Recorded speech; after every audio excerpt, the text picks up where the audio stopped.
Welcome again to the channel. I want to continue today with our Gnosis course. So today we're going to see the lesson number 5.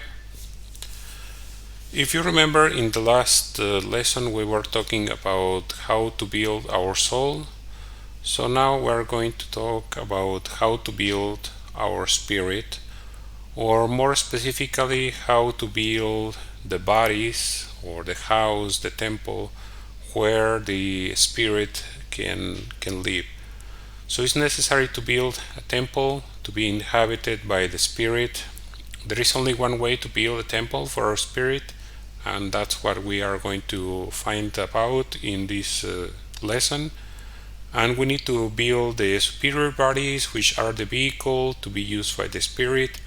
Without the superior bodies, or solar bodies as they are also called, we can't survive the force of the spirit. So that's why we haven't incarnated the spirit, because if he were to come in our current state, he will practically destroy us completely. So we need to build our soul first, and we need to continue working to build the temple for the spirit. So it is both things. We need to build our soul, and we need to build the superior body so that our spirit can come and inhabit these vehicles. So we're going to talk about what is called the superior anatomy, or it's also called the occult anatomy. And these are the 7 parts of the occult anatomy. Is the physical body and the vital body. The vital body is also what is called the aura, or the energetic body, vibrational body, different ways it is called, but probably most people call it like the aura. And this body is connected directly to the physical body, so in a sense is one and the same, because they cannot live without each other. In a practical sense, they are one and the same body. The emotional body, or the body of the astral body, is also called the mental body, the body for the will, for the desire to do things, and the consciousness, and the real being. This is the different parts of the man, of the real man. This is the 7 parts of the real human being. So we have the basic bodies, which is the inferior part of the occult anatomy. So we have the physical body and the vital body, and after that we have the astral body, which is also called the body of desires, or the emotional body. Why is it called the body of desires? Because currently we don't have the ego. We haven't eliminated the ego, so as long as we have the ego, we are kind of victims or slaves to the whims or desires of the ego, of each of the thousands of egos that we hold, that are where the consciousness is trapped. After that we have the mental body, or in the case of the current situation, we only have the intellect. So we really don't have a mental body, but this is where the mental body will take place. This is where it will come to be. And then the conscious will body, this is the ideal. Again, this is what should be the conscious will body, but actually we only have the desires. So the desires is the result of the current state in which we are in our psychology, where we just have a collection of different desires that are the result of the ego. And then we have the superior principles. The superior principles are the consciousness and the real being. So the real being is our spirit as such, and these superior principles come to live in the basic bodies, which we just mentioned before. So the situation is when we have our consciousness fully awakened, when we have our soul completely created. Remember that to create our soul, we need to liberate our consciousness that is currently inside these bottles, inside these boxes, is trapped. So we need to release it, we need to make it free, we need to wake it up, we need to awake this consciousness. So this is what will come to inhabit these superior bodies. And this is the basic function for these bodies. This is why we build these bodies. So what is the formula to build these bodies that we want to have, we want to manufacture? And the formula is called in India the Maithuna. The Maithuna is basically called sacred sex or tantric sex. But we are going to talk very specifically about the real tantric sex, not the publicity that you will see online. If you search for tantric sex, you will see all kinds of nonsense. So this is the traditional tantric sex. The tantric sex or the sacred sex is the sex that is done between a man and a woman who love each other in a monogamous relationship. So there is a how to say, a purpose and a reason for all this, and we will talk about it in future lessons. But for now, it is necessary to know that is the sexual relationship, the intercourse between a man and a woman. It needs to be the opposites. It needs to be the man, it needs to be the woman. There cannot be any other way. That's just the way it is, and that's why this is a revolutionary philosophy. Gnosis is definitively only for real men and is only for real women. No one else can do this, and that's why the liberation, the absolute liberation of our freedom, of our soul, of our spirit can only be accomplished by very few people. Not everyone is willing to do this, so that's why it's actually a revolutionary act. And the main thing about this intercourse, what makes it different and what makes it superior, is the fact that we are aiming for the preservation of the semen during and after the intercourse. So you are going to preserve your semen all the time, all your life.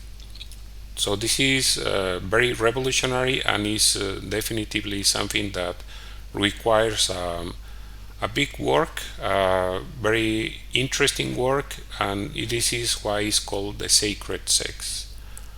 And not only the semen needs to be preserved, but also the sexual energy. So the main goal of this intercourse is to prolong the intercourse as long as possible, but avoiding the orgasm. So usually I will just say avoiding ejaculation, but the main thing is that a lot of people try to go around and find ways to continue doing things in the wrong way. So I need to be more clear and I need to separate things. So the first, to preserve the semen, you need to avoid ejaculation, but you need to preserve also the sexual energy. And for this you will avoid also the orgasm, because if you can avoid the ejaculation but you still have the orgasm, you are still wasting your energy, and there is no point in fooling people and telling them that is correct, that is going to give you the results you want. If you want to have the results that come from sacred sex, you need to prevent the ejaculation and prevent the orgasm. There is no more clear way to say it. And what is the purpose of all this? You need to preserve the semen, you need to preserve the energy, and the purpose of this is the transmutation. So the transmutation or alchemy is to transform a substance into something else. And let's explain this. Remember, alchemy will tell us that we need to start from some basic materials, and we need to start doing some boiling into special receptacles, and we need to use fire. So this is only an allegory of how the actual alchemy process is done. The sexual energy is the fire. So the sexual energy is the fire, and the primordial material is the semen.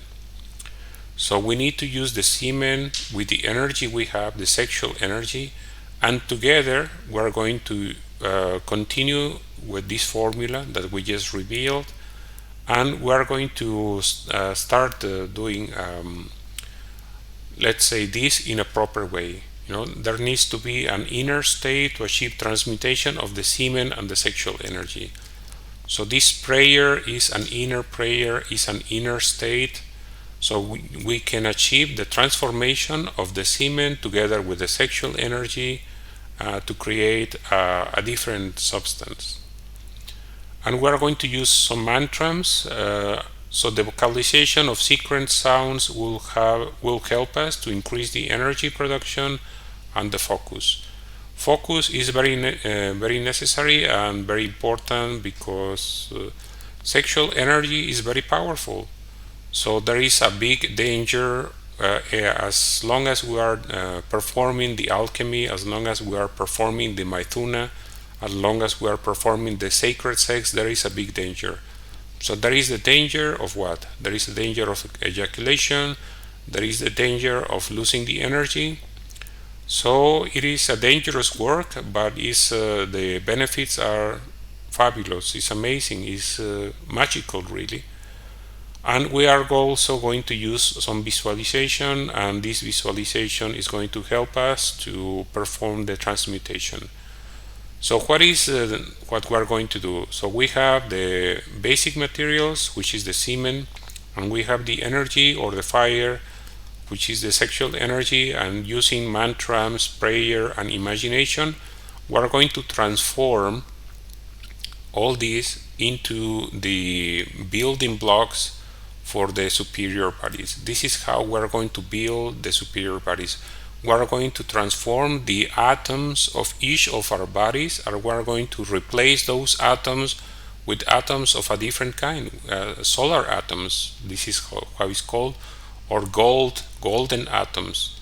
So we are going to transform our nature. We're going to become a different person. From the outside, we will look probably exactly the same, but the nature of our bodies, currently that we have, will become a nature that is completely different. It's a superior nature. So let's go again over the process and requirements. It's necessary to have a committed relationship between a man and a woman. Why it needs to be a committed relationship? You cannot create your superior bodies if you are having sexual relationships with different women every time. This is just not possible. For a woman also, she cannot create her superior bodies if she's going to have sex with a different man every time. So it needs to be committed so that the energy and the materials can accumulate and create these superior bodies we want to create. Same, there needs to be mutual fidelity and love. And this is not about morals, this is about practical things. The energy will escape if you start to go to a different person. Even if you stay inside the marriage, you continue to do, let's say, sacred sex, but then you have an affair with someone else outside the marriage. Well, all the work that you were doing is lost. This is something practical. And there are many other human reasons for this, but this is probably one of the first that you will see that are mentioned in the Gnosis. So Gnosis is completely practical. It's not about telling that something is a sin, that something shouldn't be done. It's about practical things. It needs to be mutual fidelity, it needs to be love, because love is also a powerful force. So you need to channel your energy into a single effort. You cannot spread your energy, spread your semen, spread your emotions in different processes and expect positive results. Negative results will come without doing this. And this is just facts. It's better to last as long as possible, increasing the sexual energy. So this is something that is actually very pleasant. You will be able to enjoy sex for more than just 5 minutes, which is known to be the average time that a couple has sex. 5 minutes is all. And this is especially interesting and important when you want to please also the women, because it's known that women require more time to become aroused. Usually a man can become aroused maybe in 30 seconds, but a woman needs more time. So this is also going to benefit the women. The women will enjoy sex more because sex will last longer than 5 minutes. And also men will enjoy it and will start to feel more happy about his life. So this will have very practical benefits for everyone. I think sex is amazing, so there is no point in avoiding sex. There is no need for that. There is no need for chastity. You just need to be completely practical. So repeating again, it needs to be avoided, the ejaculation of the semen, so that the semen can be accumulated, and we're going to avoid the orgasm to preserve the sexual energy. So as long as you are doing the intercourse in this way with the formula of the Maithuna, every time the transmutation will continue to make progress. So the sexual energy is to be used to awake the consciousness and the Kundalini. The Kundalini is superior force that is meant to awake our different spiritual centers that are located in the spine. And this is not really physical, but they have some correspondence with the physical body as well. And this is how we're going to create the solar bodies to host our spirit. So if you remember, in the previous lesson we talked about how to build the soul. So the soul is built by destroying the bottles, destroying the cage where the conscious is held. So we're going to liberate the consciousness, but just because the consciousness is free doesn't mean that it's awakened. So we need also to stimulate the consciousness, so we will have an awakened consciousness, and we will increase the amount of consciousness we have, and we will continue to awake the consciousness, and we will continue to create solar atoms to replace the usual atoms that we have in our bodies. And this is how we're going to change the nature, our nature. So this image is supposed to symbolize the task that we have. So doing the Maithuna is somehow an allegory that it is as difficult as riding a tiger. So exactly, the tiger is a very powerful animal, so I can imagine that not everyone can successfully ride a tiger. So this is why we need to be brave, and we need to be powerful. We need to have the power to ride our own tiger, to dominate our own psychology, and to dominate our own sexuality, and be successful in our lives. So that's all I wanted to say for now. Let me know if you have any questions or comments. And as always, I want to remind you of the opportunity to help me support my work as content creator.